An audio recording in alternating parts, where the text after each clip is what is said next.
பாலசுப்பிரமணியர் அருளால் ஆன்மீக அன்பர்கள், நேயர்கள், ஜோதிட அன்பர்கள் அனைவருக்கும் அன்பான வணக்கங்கள். நான் உங்கள் வாழ்க வளமுடன் ஜோதிடர் ஸ்ரீ குரு சுந்தரவடிவேல். இப்போ பார்த்தீங்கன்னா 2025 நடக்க இருக்கிற தமிழ் புத்தாண்டு எப்படி இருக்குது, என்னென்ன விசேஷங்கள் இருக்குது, ஒவ்வொரு ராசிக்கும் எப்படி இருக்கும், என்ன செய்யலாம், என்ன செய்யக்கூடாது, என்ன விதமான வழிபாடுகள் செய்யணும், ஒவ்வொரு நட்சத்திரங்களுக்கும் என்ன விதமான பலன்கள் இருக்குது, இந்த ஆண்டு முழுவதும் இருக்கக்கூடிய கிரக பெயர்ச்சிகளால் ஏற்படக்கூடிய மாற்றங்கள் என்ன, வளர்ச்சி எப்படி இருக்கும், குடும்ப வாழ்க்கை எப்படி இருக்கும், சுப நிகழ்ச்சிகள் எப்படி இருக்கும், வீடு, வண்டி, வாகனம் மற்றும் அசையும் மற்றும் அசையா சொத்துக்கள் யாருக்கு அமையும், குழந்தை பாக்கியம் யாருக்கு கிடைக்கும் அப்படிங்கும் பல்வேறு விஷயங்களை பற்றி இந்த ஒரு வருடம் இருக்கக்கூடிய மொத்த பலனையும் நம்ம இந்த வீடியோ மூலமாக பார்க்க இருக்கிறோம். இப்போ இந்த விசுவாவசு வருடம் தமிழ் புத்தாண்டுகளில் 60 வருடங்களில் 39வது வருடம் தான் இந்த வருடம். இந்த வருடம் இந்த ஆண்டு பிறக்குது. இந்த வருடத்தில் பிறக்கும் குழந்தைகள் தைரியமாக குழந்தைகளாகவும், எல்லோரையும் அனுசரித்து தெரியக்கூடிய குழந்தைகளாகவும், பண்புள்ள குழந்தைகளாகவும், அது மட்டும் இல்லாமல் தர்ம காரியங்கள், புண்ணிய காரியங்கள் ஈடுபடக்கூடிய குழந்தைகளாகவும் பிறப்பார்கள் அப்படிங்கிறது சித்தர் பாடல்களில் உள்ள ஒரு அமைப்பு. அது மட்டும் இல்லாமல் தன் மகனை சான்றோன் என கேட்ட தாய் அப்படிங்கிறது மாதிரி அந்த குழந்தைகள் பெற்றோருக்கு பெருமை சேர்ப்பார்கள் அப்படிங்கிற ஒரு விஷயமும் இருக்குது. இப்போ இந்த வருடத்தில் இந்த வருட பிறப்பின் அடிப்படையில் சூரியன் அப்படிங்கிற ஒரு ராஜாவாகவும் மந்திரியாகவும் இருக்கிறதுனால அரசியல் மாற்றங்கள், அதிகாரம் சார்ந்த மாற்றங்கள் அப்படிங்கிற ஒரு விஷயம் நடக்க இருக்குது. அதையும் தாண்டி மழை பொழிவு அப்படிங்கிறது ரொம்ப அதீதமாக இருக்க இருக்குது. விவசாயம் செழிக்கும், தானிய உற்பத்திகள் அதிகரிக்கும். அடுத்து பார்த்தீங்கன்னா மக்கள் செழிப்பமடைவார்கள். வருமானத்தை விட செலவு கம்மியாக இருக்கும், சேமிப்பு அதிகரிக்கும், தங்கம், வெள்ளி, ஆபரணங்கள் வாங்கக்கூடிய தன்மை ஏற்படுது.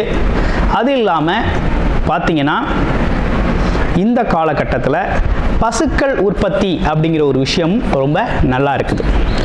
அடுத்து பார்த்தீங்கன்னா மக்கள் மீது வரி அப்படிங்கிற ஒரு விஷயம் அதிகரிக்கக்கூடிய சூழ்நிலை அப்படிங்கிறதும் இருக்குது.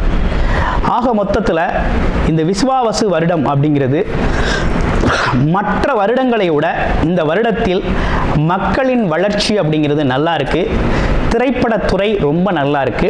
பெண்களுக்கான வளர்ச்சி, பெண்களுக்கான திட்டங்கள் அப்படிங்கிற ஒரு விஷயத்தை அரசாங்கங்கள் அதற்கான முக்கியத்துவம் கொடுக்க இருக்கிறாங்க. அந்த வகையில் அவங்களோட தனி முன்னேற்றம் அப்படிங்கிறது இந்த காலகட்டத்தில், இந்த வருடத்தில் ரொம்ப அதிகமாக இருக்கக்கூடிய அமைப்பு இருக்கு. குறிப்பாக எல்லார் குடும்பங்களிலும் சுப நிகழ்ச்சிகள் நடக்கக்கூடிய ஒரு தன்மை, திருமண பாக்கியங்கள் கைகூடக்கூடிய ஒரு அமைப்பு, குழந்தை பாக்கியங்கள் கிடைக்கக்கூடிய அமைப்பு, கோவில் வழிபாடுகள், தர்ம காரியங்கள், புண்ணிய காரியங்களில் மக்கள் ஈடுபடக்கூடிய ஒரு தன்மை அப்படிங்கிறதெல்லாம் ரொம்ப மிக சிறப்பாக இருக்கக்கூடிய இந்த விசுவாவசு வருடத்தில் உங்கள் ராசிக்கு எப்படி இருக்கும் அப்படிங்கிறத இப்போ பார்ப்போம். ஆயுள் காரகன் சனி பகவானை ஆட்சி அதிபதியாக கொண்ட மகர ராசி அன்பர்களுக்கு இந்த தமிழ் புத்தாண்டு விசுவாவசு வருடம் எப்படி இருக்க போகுது அப்படிங்கிறத பார்க்கையில் குரு பகவான் இந்த வருடத்தில் கிரகங்கள்லாம் பார்த்தீங்கன்னா இதுவரை உங்கள் ராசிக்கு 5ஆம் இடத்தில் இருந்து வந்த குரு பகவான் சத்ருஸ்தானமான 6ஆம் இடத்திற்கு பயிற்சி ஆகிறார் மே 14ஆம் தேதி. அடுத்து பார்த்தோம்னா மகர ராசியில் 3ஆம் இடம், மகர ராசியிலிருந்து 3ஆம் இடத்தில் இருக்கக்கூடிய ராகு, உங்களுடைய ராசியிலிருந்து 9ஆம் இடத்தில் இருக்கக்கூடிய கேது பார்த்தீங்கன்னா மார்ச் 18ஆம் தேதி பார்த்தோம்னா உங்களுடைய ராசிக்கு 2ஆம் இடத்துல ராகுவும் 8ஆம் இடத்துல கேதுவும் பெயர்ச்சி அடைகிறார்கள். அடுத்து சனி பகவான் உங்களுடைய ராசியிலிருந்து 3ஆம் இடத்திற்கு பெயர்ச்சி ஆகிறார், ஆயிட்டார். இதுதான் இந்த ராஜ கிரகங்களின் ஒரு வருடக்கோள்களின் ஸ்தான பலங்கள்லாம் கோச்சார நிலைகளில் இப்படி இருக்குது. இது என்ன விதமான மாற்றத்தை உங்களுக்கு ஏற்படுத்தி தருது அப்படிங்கிறது தான் இப்போ நம்ம பார்க்க வேண்டிய அவசியம். அப்படி பார்க்கையில் பார்த்தோம்னா முழுமையாக நம்ம ஏழரை சனி காலம் அப்படின்னு சொல்லக்கூடிய அந்த விஷயத்திலிருந்து முழுமையான விடுதலை அடைஞ்சாச்சு. பயம் அப்படிங்கிற அவசியம் இனி வேண்டியது இல்லை. எந்த விதத்திலையும் இனி பயப்பட வேண்டிய அவசியம் இல்லை. ஃபஸ்ட்டு. அடுத்து, தைரியமாக எல்லா முயற்சிகளையும் நீங்கள் எடுக்கலாம். அனைத்து முயற்சிகளிலும் வெற்றி பெறக்கூடிய ஒரு தன்மை அப்படிங்கிறது உருவாகிருக்கு. அடுத்து பார்த்தோம்னா தொழில் துறையில் இருக்கிறவங்களுக்கெல்லாம் பார்த்தீங்கன்னா உங்களோட முயற்சிகள் வெற்றியடையும். என்னென்னா ஒரு சின்ன தாமதத்தோடு வெற்றியடையும். சிறு தாமதத்தோடு வெற்றியடையக்கூடிய ஒரு தன்மை அப்படிங்கிறது உருவாகிருக்கு. ஒன்றும் கவலைப்பட வேண்டாம். அதே போல் வெளிநாடு யோகம் அப்படிங்கிறது ரொம்ப சூப்பராக இருக்குது. மகர ராசி அன்பர்களுக்கு நீண்ட நாளாக வெளிநாடு போகணும், வெளிநாட்டில் தான் வேலை பார்க்கணும் அப்படின்னு சொல்லி முயற்சி செஞ்சவங்களாம் கண்டிப்பாக வெளிநாடு போவீங்க. வேலை அப்படிங்கிறது உறுதியாக உண்டு. வெளிநாட்டு வேலை ரொம்ப சூப்பராக இருக்குது. அடுத்து, இதுவரை புதிய முயற்சிகளில் உங்களோட முயற்சிகளில் இருந்து வந்த தடை தாமதங்கள் அப்படிங்கிறது மாறிடுச்சு. தடை தாமதம் மாறிடுச்சு. ஆனால் இருந்தாலும் கொஞ்சம் கவனமாகவே செயல்பட வேண்டிய அவசியமும் இருக்குது. அதே போல் பல குடும்பங்களில் இருந்து வந்த பிரச்சனைகள், குடும்ப பிரச்சனைகள்லாம் ஒரு தீர்வுக்கு வந்துடுச்சு, சரியாயிடுச்சு அப்படிங்கிற ஒரு சூழ்நிலை அப்படிங்கிறது இந்த வருஷம் இருக்குது. ஏன்னா குருவோட பார்வை உங்களுடைய ராசிக்கு 2ஆம் இடத்துல பார்க்குறார். வருமானம் நல்லா வரும், ஒன்றும் பிரச்சனை இல்லை. உங்களுடைய வாக்குஸ்தானத்தில் ராகு பகவான் அமர்ந்திருக்கிறதுனால அதிகப்படியான பேச்சு ஆபத்தை விளைவிக்கும். ஒன்று. அடுத்து, குடும்பத்தில் வாக்குவாதங்களை தவிர்த்துக்கிறது அப்படிங்கிறது ரொம்ப நல்லது. ஸோ இதெல்லாம் வெரி குட், சூப்பராக இருக்குது. அடுத்து, இந்த வருடம் பார்த்தீங்கன்னா கடன் வாங்கியாவது வண்டி, வாகனம், இடம், பூமி, மனை, சொத்து, ஆமாம், வீடு, இப்படின்னு பல்வேறு விஷயங்களை உருவாக்கக்கூடிய ஒரு தன்மை அப்படிங்கிறது இந்த வருஷம் உங்களுக்கு இது சார்ந்த விஷயங்கள் நடக்க இருக்குது. அடுத்தடுத்து பார்த்தோம்னா எப்படி இருக்குது அப்படின்னு பார்க்கையில்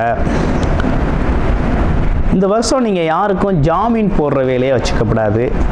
அடுத்து, கடன் கொடுக்கறது வாங்கிறது அப்படிங்கிறதெல்லாம் கொஞ்சம் குறைச்சிக்கிட்டா ரொம்ப நல்லாயிருக்கும் அப்படிங்கிற மாதிரி இருக்குது. இருந்தாலும் வயிறு சார்ந்த பிரச்சனைகளுக்கு கொஞ்சம் கூடுதல் கவனம் செலுத்தும். ஏன்னா குரு பகவான் 6ஆம் இடத்துல போய் அமர்ந்துட்டார். ருத்ரு ரோண சத்ருஸ்தானம் அப்படின்னு சொல்லக்கூடிய ஒரு இடம். அப்போ அங்கே போய் குரு பகவான் ஸ்தான பலம் பெறார். உங்கள் ராசிக்கு 12 கூடையவராக இருக்கிறார். அப்போ என்னன்னா கொஞ்சம் கவனம் தேவை. எதில்? வயிறு சார்ந்த விஷயத்தில். உடலுக்கு ஒத்து வராத உணவுகளை தவிர்க்கணும். உடம்பு மேலே ஒரு அக்கறை எடுத்துக்கணும் அப்படிங்கிற மாதிரி அமைப்பு இருக்குது. அப்புறம் வேறு என்ன சிறப்பு பலன்கள்லாம் இருக்குது அப்படின்னு பார்க்கையில் தந்தையோட உடல் ஆரோக்கியத்தில் கூடுதல் கவனம் தேவைப்படுது அப்படிங்கிற மாதிரி இருக்குது. அடுத்து, இதே காலகட்டத்தில் உங்களுக்கு குருபலம் இல்லாவிட்டாலும் உங்களுக்கு பார்க்கக்கூடிய வரனுக்கு திருமணம் குருபலம் இருக்குது அப்படின்னா தாராளமாக திருமணம் அப்படிங்கிறத செய்யலாம். ஓகேங்களா? செய்யலாம். அதில் எந்த குறையும் இல்லை. அப்போ திருமண யோகங்கள், திருமண விஷயங்கள் நடக்கக்கூடிய ஒரு அமைப்பு அப்படிங்கிறதும் நல்லா இருக்குது. ஏன்னா குடும்பஸ்தானத்தை குரு பார்க்குறார். ஒரு குடும்பம் அமைகிறது அப்படிங்கிறது நல்லது அப்படிங்கிற மாதிரி இருக்குது. அப்போ இந்த காலகட்டத்தில் இப்படிப்பட்ட விஷயங்கள்லாம் நடக்க இருக்குது. ஆக மொத்தத்தில் ஓவராலாக அந்த வருஷம் எப்படி இருக்குது அப்படின்னு பார்த்தோம்னா முயற்சிகளில் சிறு தாமதம் ஏற்படும். நீங்கள் இன்றைக்கி எதிர்பார்ப்பீங்க, நாளைக்கு கிடைக்கும். ஆனால் கண்டிப்பாக கிடைக்கும், வெற்றி உறுதி. அனைத்து முயற்சிகளிலும் வெற்றி பெறக்கூடிய ஒரு தன்மை அப்படிங்கிறது உருவாயிருக்கு. அடுத்து பேச்சில் கவனம் தேவை. தனம் வருமானம் நல்லா வரும், இருந்தாலும் பேசுகிறது கொஞ்சம் ஓவராக அதிகமாக பேசுகிறது அப்படிங்கிறத கொஞ்சம் குறைச்சிக்கும். குடும்ப உறுப்பினர்களில் வாக்குவாதம் இருக்கப்படாது வேண்டும். அதே போல் படிக்கிற குழந்தைகள் கொஞ்சம் அதீத முயற்சி எடுத்து தான் படிக்கணும். ஏன்னா அப்போ தான் ஜெயிக்கலாம், பெரிய லெவலில் ஒரு நல்ல மதிப்பெண் பெறக்கூடிய ஒரு தன்மை இருக்குது. அதனால் கண்டிப்பாக முயற்சி அப்படிங்கிறது அவசியம். அடுத்து வேற என்ன சிறப்புகள் குரு பார்வையால் இருக்குது அப்படின்னு பார்த்தோம்னா, குரு வெளிநாடு வெளியூர் யோகத்தை சிறப்பாக கொடுக்குறார். பயணங்கள் சார்ந்த விஷயங்கள் ரொம்ப நல்லா இருக்குது. தொழில் அமைப்புகளும் ரொம்ப நல்லா இருக்குது. அப்போ என்னன்னா, வேலை தொழில் சம்பந்தப்பட்டு உங்களுக்கு வருமானம் வரணும் அப்படிங்கிறது ரொம்ப நல்லா அற்புதமாக இருக்குது.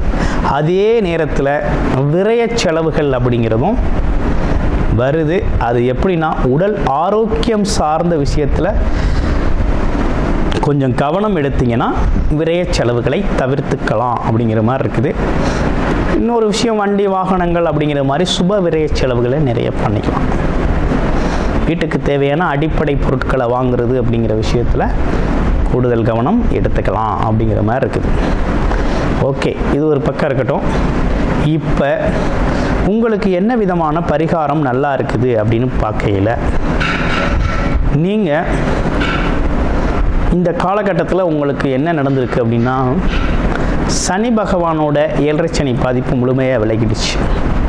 அடுத்து குரு பகவான் மட்டும்தான் நமக்கு சத்ருஸ்தானத்தில் போய் அமர்ந்துட்டார். அப்படின்னா என்னென்னா, கடன் பகை நோய் எதிரி அப்படின்னு சொல்லக்கூடிய சத்ருஸ்தானத்தில் குரு பகவான் 3-12 கூடையவர் அமர்ந்திருக்கிறது அப்படிங்கிறது அவ்வளவு அப்படிங்கிறது ஏதோ ஒரு வகையில் நமக்கு சங்கடத்தை கொடுப்பார். அப்போ என்ன பண்ணணும்னா, வியாழக்கிழமை நெய் விளக்கேற்றி வழிபாடு செஞ்சுக்கிட்டு வந்தீங்க அப்படின்னா சகல பிரச்சனைகளுக்கும் தீர்வு கொடுப்பார், வழிகாட்டுவார், நல்வழி கொடுப்பார், நல்லது நடக்க வழிவகை செய்வார். ஓகேங்களா? இப்போ இந்த தமிழ் புத்தாண்டு அப்படிங்கிறது உங்களுக்கு இப்படிப்பட்ட சிறப்பான பலன்களோட அமைஞ்சிருக்கு. உங்களுடைய பிறப்பு ஜாதகம் இதில் ரொம்ப முக்கியம். பிறப்பு ஜாதகம் எப்படி இருக்குது அப்படிங்கிறத பார்த்துக்கிட்டு அதற்கு ஏற்றார் போல உங்களுடைய முயற்சிகளை அதிகப்படுத்துங்க. முயற்சி மிகப்பெரிய வெற்றியை உங்களுக்கு உருவாக்கி தரும். அனைவருக்கும் இனிய தமிழ் புத்தாண்டு நல்வாழ்த்துக்கள். கூடுதல் தகவலாக நேயர்களின் விருப்பத்திற்கிணங்க நமது ஸ்ரீ பாலசுப்பிரமணியர் ஆலயத்தில் அனைத்து விதமான சகல விதமான தோஷங்களும் நிவர்த்தி அடைய பரிகார பூஜைகள் தொடர்ச்சியாக நடக்க இருக்குது. அது மட்டும் இல்லாமல் திருமண தடை, குழந்தையின்மை, தொழில் முன்னேற்றம், வேலை வாய்ப்பு கிடைத்தல், ராகு கேது தோஷங்கள் நிவர்த்தி அடைய, குலதெய்வ அருள் கிடைக்க, கடன் பிரச்சனை தீர, வாழ்வில் பணம் பொருள் செல்வாக்கு அதிகரிக்க, இப்படிப்பட்ட விஷயங்களுக்காக பல்வேறு விதமான சகல பிரச்சனைகளுக்கும் தீர்வு கிடைக்கும் வகையில் பரிகார பூஜைகள் நமது ஸ்ரீ பாலசுப்பிரமணியர் ஆலயத்தில் நேயர்களின் விருப்பத்தின் பேரில் தொடர்ச்சியாக நடக்க இருக்கு. உங்களுக்கு விருப்பம் இருக்கும் பட்சத்தில் டிஸ்பிளேல தர நம்பருக்கு கால் பண்ணி உங்களுக்கான பரிகார பூஜைகளை ஸ்ரீ பாலசுப்பிரமணியர் ஆலயத்தில் செய்து கொள்ளலாம். நன்றி, வணக்கம்.